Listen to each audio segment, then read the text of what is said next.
Hanging out here with Blowing Trees in San Antonio, Texas. All right, guys, tell me about the name Blowing Trees, because I heard this. Is this a hip-hop reference? Are we talking about smoking weed?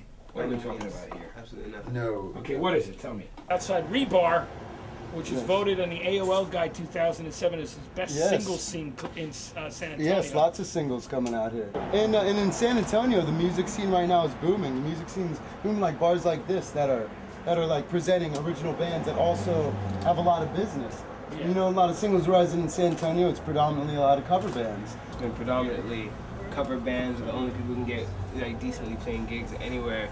This is one of the first places that allow bands like us to do original music to come and play. Opportunity to play in front of large crowds of people simultaneously getting paid these. Bars like this are helping out like the indie bands coming up.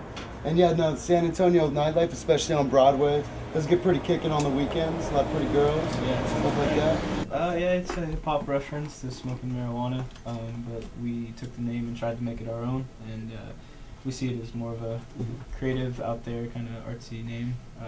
We don't really want it to be that connection, but if you want to make that connection, it's fine. Well, because you look at that in many different ways. So Blowing Trees, go ahead. Yeah, well, you can't control what people, think about the name. You know, we don't, we're not saying that you should do that at all. That just happens to be the name of the band. If people want to take it for that, then that's how they take it, but that's not what we mean by it. Okay. We use it creatively.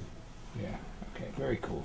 Well, I grew up with Jared. We used to skateboard together a long time ago when we were kids, and I knew he played guitar, and actually showed him a thing or two, and he's surpassed me. I wasn't very good at guitar, and Chris actually had taught me how to play a lot of the early licks that I learned how to play. I think we went and sat at this gazebo one night and just jammed out. I was getting kind of good. Chris heard me play, and he was like, wow, we really need to start doing something together. And Chris was like, do you want to be in the band with me?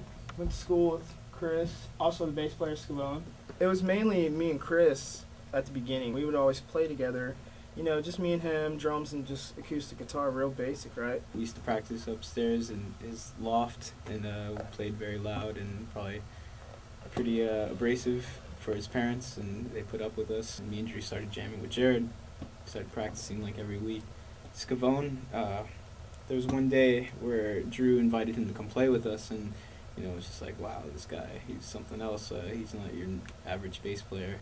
We had this jam session with like 10 guys at bongos. We had 3 guitar players, like a bass player, Chaos, and we're just out of that, we're just like, man, we gotta get this guy. Jared was like, hey, well, would you like to come to like a practice with, just you?